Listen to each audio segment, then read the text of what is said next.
There's not much trust about these days. I wonder how much you are willing to trust other people. Today's gospel is all about trust. First, there is Joseph, the quiet man. Not a word of his is recorded in the Bible, yet we know what he is like from his being a man of honour and his care of Mary and Jesus. But coming right down to it, how many men, discovering that a girlfriend is already pregnant, would marry her on the basis of a dream? There's no doubt why Mary trusted him. He is a man of noble character, refusing to make a public scandal out of her pregnancy. Joseph knew Mary too, and in the depths of his heart he trusted her. Of course, there were difficult facts to face, but it took just one mysterious dream to set Joseph's heart at peace. Then there's Mary herself. We know from Luke's Gospel that she puts her trust in the words of an angelic messenger, although few people are likely to believe her story, and she knows that to bear a child can only bring shame on her family.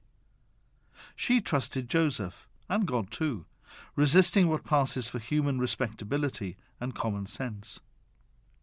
You can just imagine the tongues wagging in that little town.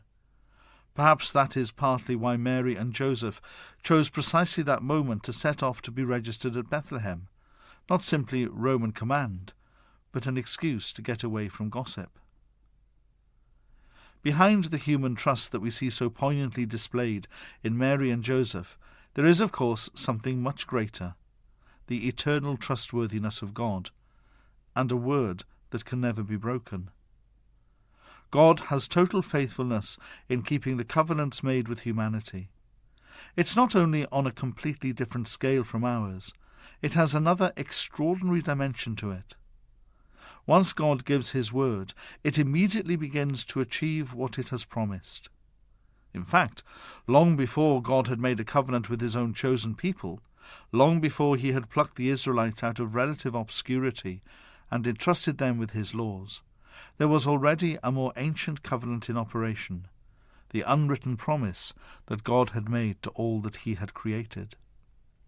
You see a glimmer of it in the unspoken bond that exists between an infant and its mother, and her total devotion to her child. And even that is only a faint reflection of God's faithfulness to his own creation. We see it standing in awe at the beauty of creation. We see it when human generosity breaks through the hardness of heart of the world. To contrast this picture of trust, we need only to look at Ahaz, the king, in the first reading. Ahaz was promised the sign that a royal child would be born to the maiden, as a sign that God would ensure the continuance of the royal line beyond the present national difficulties. Ahaz refuses the sign on the pretext of not wishing to put the Lord to the test.